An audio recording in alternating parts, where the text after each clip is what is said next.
మనిషి మనసుకు స్వాగతం స్వాగతం స్వాగతం.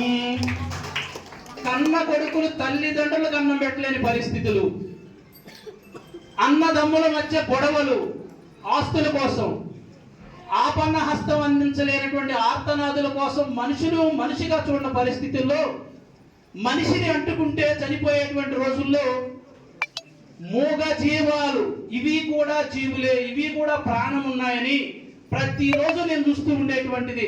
నీలాద్రి గుళ్ళు దగ్గరకు వెళ్ళి ఆహారాన్ని తీసుకొని వెళ్ళి, అరటి పండ్లను తీసుకొని వెళ్ళి వాటికి దగ్గరుండి నోటికి అందించిన దయానంద అన్నయ్య గారిని ఎప్పటికి ఎన్ని జన్మలెత్తినా ఇంతటి అత్యంత అద్భుతం. కాబట్టే వారు ఈ రోజు అంత అద్భుతమైనటువంటి స్థానంలో ఉన్నారు. కాబట్టి నేను చెప్పగలను, ఈ రోజు మీ ముందు ఒక ఉపాధ్యాయుడిగా నేను నిలబడ్డాను అంటే నన్ను నిలబెట్టిన వారు ఎవరయ్యా అంటే ఒక్క దయానంద్ గారిని మాత్రమే నేను చెప్పగలను. నా తల్లిదండ్రులు కాదు, నా అన్నదమ్ములు కాదు, మా సొసైటీ అధికారులు కూడా కాదు. నాకు వచ్చినటువంటి ఇబ్బందులకు, ఇరుకులకు నేనున్నాను తమ్ముడు అంటూ వెన్నంటి ఉండి నన్ను ఈ పాఠశాల ప్రిన్సిపాల్గా నేనున్నప్పుడు నా సీట్లో నుంచి నన్ను అదే విధంగా ఉంచడానికి తన యొక్క శాయశక్తిలో నన్ను ప్రయత్నించి సహకరించిన దయానంద అన్నయ్య గారికి నేను ఆజన్మాంతం రుణపడి ఉంటాను. అదేవిధంగా నా కుటుంబం ఇప్పుడు గవర్నమెంట్ కల్పిస్తుంది, కానీ మా చిన్నప్పుడు అలా లేదు. ఇక్కడ ఉన్న ప్రతి ఒక్కరం కూడా గవర్నమెంట్ స్కూల్స్లో చదివి పైకి వచ్చిన వాళ్ళమే. మేము క్యారియర్ తీసుకొని పొద్దున్న 8ంటికి బయలుదేరి 3-4 కిలోమీటర్లు నడిచి ఊరికి ఎక్కడో ఒక చోట ఉండేది స్కూలు, చిన్న పల్లెటూళ్ళలో ఎక్కడో అంత దూరం నడిచి వెళ్ళి చదువుకొని ఇంటికి వచ్చేటప్పటికి సాయంత్రం 6-7 అట్లా అయ్యేది. ఆ పరిస్థితుల్లో చదువుకొని కష్టపడి పైకి వచ్చాం కనుక మనం ఏం చేయాలి? చదువుకోవాలి. గవర్నమెంట్ ఇన్ని సౌకర్యాలు ఇస్తుంది.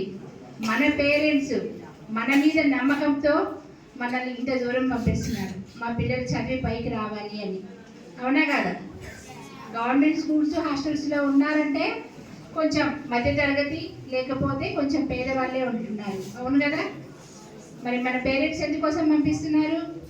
మాకంటే మా పిల్లలు మంచి పొజిషన్లో ఉండాలి, మంచి ఉద్యోగాలు చేసుకోవాలి, ఆర్థికంగా మంచిగా ఉండాలి, హై పొజిషన్లో ఉండాలన్న ఉద్దేశంతో పంపిస్తున్నారు.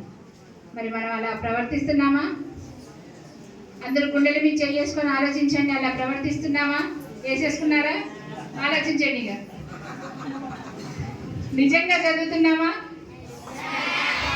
చదివినట్టు యాక్షన్ చేస్తున్నామా? మనము ఈ వయసులో చదివితేనే, ఈ వయసులో కష్టపడితేనే పెద్దగా అయిన తర్వాత సుఖపడతాం. ఇప్పుడు టైం వేస్ట్ చేస్తే, చదివినట్టు యాక్షన్ చేస్తే లాస్ ఎవరికి? మనకే. మన టార్గెట్ మనం రీచ్ అవ్వకపోతే లాస్ ఎవరికి? మనకే. కనుక మీరందరూ ఎటువంటి ప్రలోభాలకు వెళ్ళకూడదు. ఆకర్షణలు ఉంటాయి. ఒక పక్క సెల్ ఫోన్ ఊరిస్తుంటుంది, నన్ను చూడని. దొంగతనంగా క్లాసులోకి సెల్ ఫోన్లు తెచ్చుకుంటారు. టీచర్స్కి తెలియకుండా, వార్డెన్కి తెలియకుండా దాచుకుంటారు. అలాంటివి చేయకూడదు. సరేనా? ఉంటే బయటపడేయండి. అలాగే ఇంటికి సెలవులకు వెళ్తారు, వెళ్ళినప్పుడు కూడా పద్దాకలో సెల్ ఫోన్లు, టీవీల ముందు కూర్చోవద్దు, టైం వేస్ట్ చేసుకోవద్దు. చదువుకోండి. తర్వాత గేమ్స్ పీరియడ్లో ఆడుకోండి. ఇప్పుడు మీ డ్రాయింగ్స్ చూసారు, చాలా బాగా వేశారు. బోర్డులో పెట్టారు కదా, చాలామంది చాలా బాగా వేశారు. అలాంటి ఏమన్నా ఉంటే, అలాంటి నైపుణ్యాలు ఉంటే ఇంకా మెరుగుపరచుకోండి. అలాగే ఇప్పుడు మన రేవంత్ రెడ్డి గారికి కూడా స్టడీస్ అంటే చాలా ఇష్టం, విద్యార్థులు అంటే చాలా ఇష్టం. రేవంత్ రెడ్డి గారు ఎవరు? ఆయన పిల్లల కోసం ఏం చేయాలన్న ఉద్దేశంతో నిరంతరం తప్పిస్తున్నారు, కొత్త ఆలోచనలు చేస్తున్నారు. మరి స్కూల్స్ ప్రారంభమైన రోజే మనకి యూనిఫామ్స్ ఇచ్చారు, టెక్స్ట్ బుక్స్, నోట్ బుక్స్ ఇచ్చారు. అవునా? అంటే ఇంతకుముందు ఎట్లా ఉండేది? నా చిన్నప్పటి నుంచి చూసా, ఎప్పుడు టెక్స్ట్ బుక్స్ 3-4 నెలల తర్వాత వచ్చాయి. మరి అలాంటప్పుడు మనకి చదువుకోవడం ఇబ్బంది అవుతుందని మొదటి రోజే ఇచ్చారు. అలాగే స్కూల్స్కి ఉచిత కరెంట్ ఇచ్చారు, పిల్లలు ఇబ్బంది పడకూడదని. అలాగే మేము కూడా మా తరఫున మేము స్కూల్స్కి, అది హాస్టల్స్లో పిల్లలు కింద పడుకుంటున్నారని మేము కొన్ని హాస్టల్స్ వెళ్ళి చూసి, మేము కూడా మా నిధుల నుంచి పిల్లలందరికీ కూడా బెడ్స్, కార్డ్స్ కావాలని మేము కూడా పెట్టడం జరిగింది. త్వరలో మీ అందరికీ కూడా మంచాలను బెడ్స్ వస్తాయి.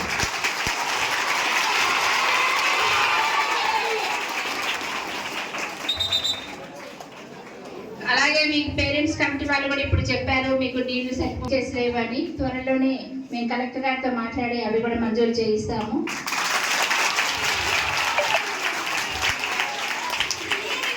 అలాగే హృదయపూర్వక నమస్కారం.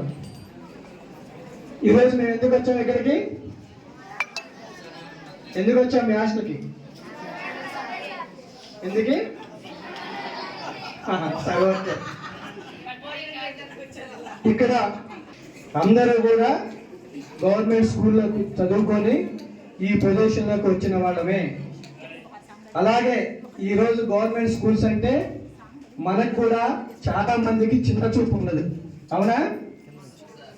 ఒక్క విషయం చెప్పాలంటే గవర్నమెంట్ స్కూల్స్ చదువుకోవడం అనేది మన అదృష్టం. ఈ రోజు ఏ ప్రైవేట్ కాలేజీ కానీ స్కూల్స్ కానీ ఎక్కడైనా చూసినట్టయితే మనకి వెల్ ఎడ్యుకేటెడ్ అనేది ఉండడు. ఈ ఒక్క గవర్నమెంట్ స్కూల్స్ లోనే వాళ్ళు పెట్టే ఎగ్జామ్స్ లో పాస్ అయ్యి 1,00,000 మందిలో ఒక 10,000 మంది సెలెక్ట్ అయితే ఆ 10,000 మందిలో మీ స్కూల్కి మంది వచ్చి ఉంటారు. ఆ వచ్చిన వాళ్ళు కూడా ఎంపీ వాళ్ళు, పిహెచ్డి చేసిన వాళ్ళు వెల్ ఎడ్యుకేటెడ్ ఇక్కడికి వస్తారు. నిజంగా మనం అదుపుతాం.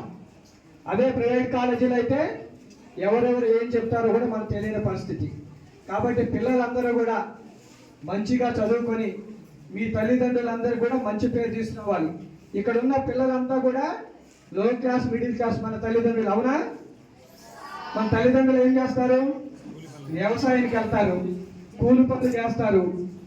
మా పిల్లలు మాత్రం మాకంటే మంచిగా చదువుకోవాలి, మాకంటే భవిష్యత్తులో ఒక ఉపాధ్యాయులు గాను, లెక్చరర్స్ గాను, డాక్టర్స్ గాను, ఇంజనీరింగ్ గాను వాళ్ళు ఎదగాలి ఒక తలంపుతో వాళ్ళు కష్టపడుతూ మన పంపించి వాళ్ళు ఆనందిస్తారు మనం చదువుకుంటుంటే.